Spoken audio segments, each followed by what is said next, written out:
आपने प्रोपेगेंडा फैलाया कि वैक्सीन बन गई है, कल से लगना शुरू हो जाएगी। इन्होंने कहा बीजेपी का सिस्टम बहुत खराब है, इस सिस्टम में वैक्सीन नहीं लगाया जा सकता है। ये जो all India institute of medical science है, ये जो SGPGI है, ये तो सारे बीजेपी के ही है, क्योंकि बीजेपी की सरकार है, तो ये क्यों वहां ट्रीटमेंट कराते हैं। और मैं एक फोटो दिखाने वाला हूं, ये लखनऊ में और उत्तर प्रदेश में हर किसी के घर में ये चीज है, ये भी तो बीजेपी का है। इससे पानी मत पीजिए, इससे पानी मत पीजिए। मैं कैमरा पर्सन से कहूंगा जरा इसको पास से दिखाए, आप इसको पास से दिखाइए। ये समाजवादी पार्टी का अपील है कि आप, ये टूटी है, टूटी, ये टूटी है, टूटी नलका कहते हैं इसको, ये टूटी है।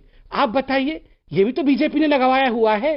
पूरे उत्तर प्रदेश में हमारी टूटी लगी हुई है। आप इसका पानी मत पीजिए, क्योंकि हम तो फ्रॉड हैं, हमारी टूटियां फ्रॉड है।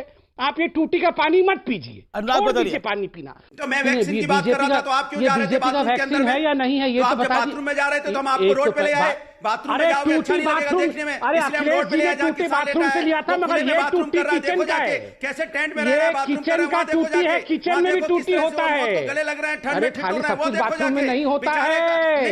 ये टूटी बाथरूम का नहीं है, ये टूटी किचन का है। किचन से जो आप पानी पीते हैं वो पानी बंद कर दीजिए, क्योंकि ये तो हमारी टूटी है। हाँ, तो किचन वाली टूटी है। पानी पी रहा है, आपने फिल्टर पानी भेजा है क्या? क्योंकि बाथरूम का टूटी तो किसानों के बीच में, आप बाथरूम का टूटी उखाड़े थे, फ्रिज लगाया हुआ है क्या? तिनका है, चोर की दाढ़ी में तिनका। मिनरल वाटर भिजवा दिया बाथरूम का टूटी उखाड़ा था तो बोल रहे बाथरूम का टूटी, बाथरूम का टूटी। मैं किचन का टूटी दिखा रहा हूं, में भी होता है। कोविशील्ड देंगे कि कोवैक्सीन देंगे, कौन सी देंगे बता दो। बिहार वाले सुन रहे होंगे, पता चल जाएगा कि कौन सी वैक्सीन बिहार वालों को फ्री में देंगे। तो कोई नहीं लगवा रही, आपको तो टूटी वाली देंगे, आपको टूटी वाली देंगे, आपको तो ये वाली देंगे। आपके लिए ये लाया हूं, आपके पास जवाब नहीं होता है, आपको ये वाली, आपके लिए ये टूटी वाली, टूटी वैक्सीन फ्री देंगे, इनको ये वाली देंगे, इसी से वैक्सीन देंगे इनको। और आपने इनको टूटी वाली देंगे, टूटी वाली वैक्सीन लगेगी। ये इनको टूटी वाली वैक्सीन लगाएंगे, टूटी वाली वैक्सीन, आपको यही वाली वैक्सीन लगेगी।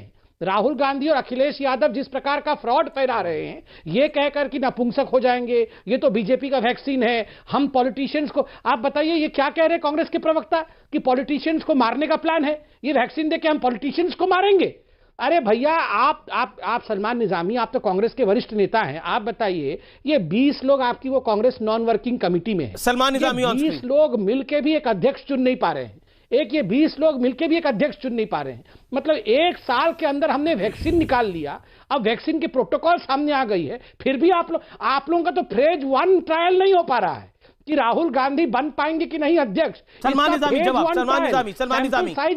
सैंपल साइज 20 लोगों का है, 20 लोगों का सैंपल साइज है, उसमें भी नहीं हो पा रहा है। देखिए रोहित जी, मैं अभी इस डिबेट के विषय पे आऊंगा, मगर एक बात यहाँ कान खोल के सब लोग सुन ले।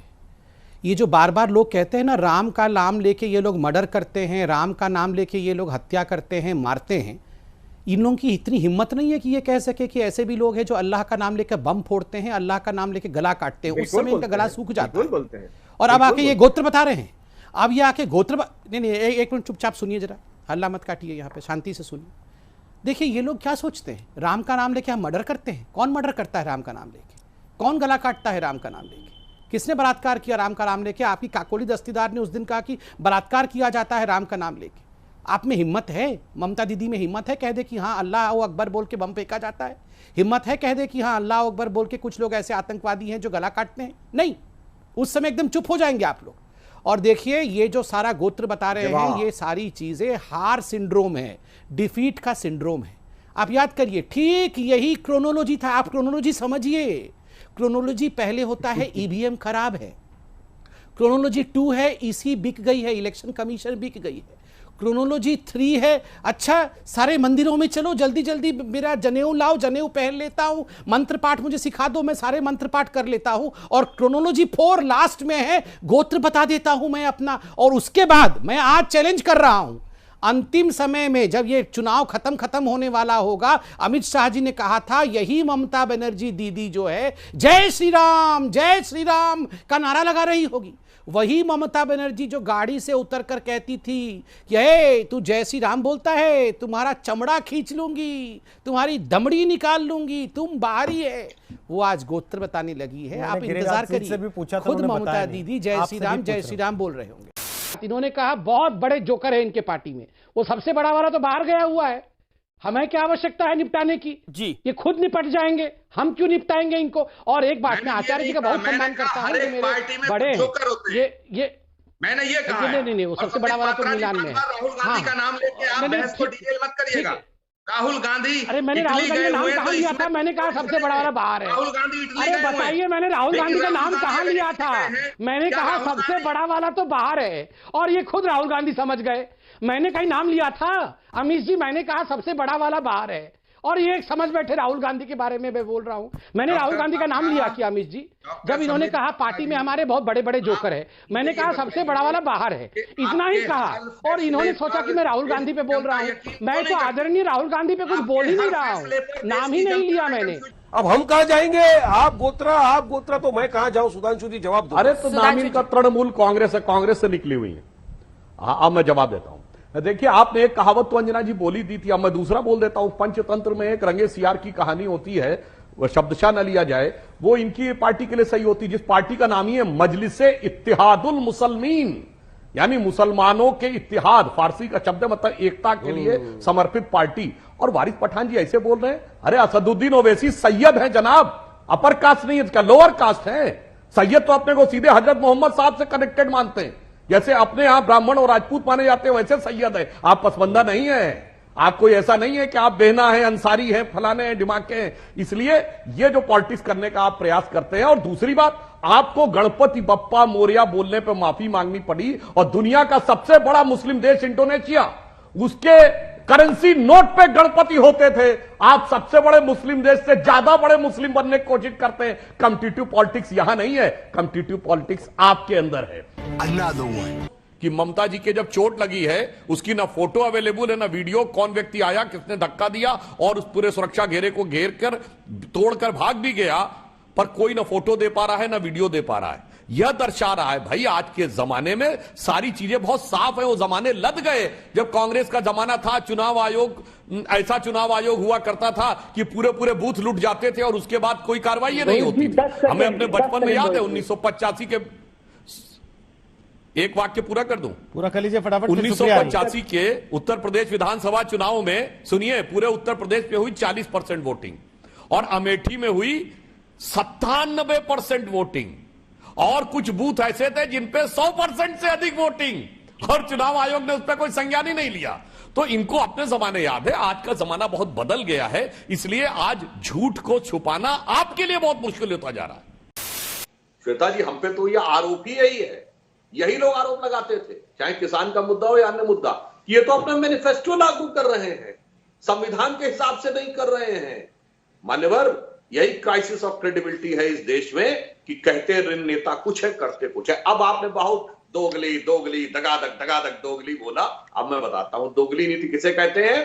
कि केरल में एपीएमसी एक्ट नहीं है, दिल्ली में आके झंडा उठाते हैं कि एपीएमसी एक्ट होना चाहिए। दोगली नीति से कहते हैं कि जाके छत्तीसगढ़ में, मध्य प्रदेश में और राजस्थान में चुनाव के समय राहुल गांधी जी कहते 1 2 3 4 5 6 7 8 10 दिन में अगर नहीं कर्जा माफ हुआ तो निकाल बाहर कर दूंगा, मगर उसके बाद किसानों का कर्जा नहीं माफ होता है। दोगली नीति से कहते हैं कि आपके पार्टी के नेता आकर कहते हैं कि साहब सरकार, केंद्र सरकार को तो कानून बनाने का हक ही नहीं है, यह हक तो राज्य सरकारों का है, मगर राज्य सरकारों से कानून नहीं बनवाते हैं।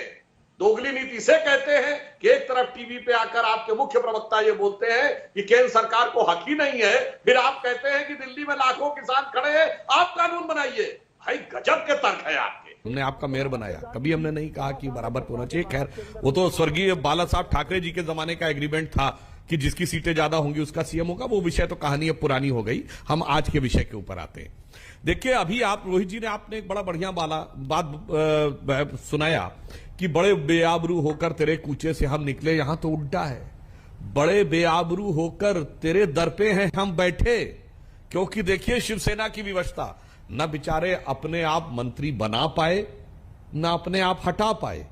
तो ये तो एकदम निष्प्रह भाव से काम कर रहे हैं। न मैंने किसी को बनाया था, न मैंने किसी को हटाया था, जो होना था वो हो गया। मैं तो दृष्टा भाव से सरकार चला रहा हूं।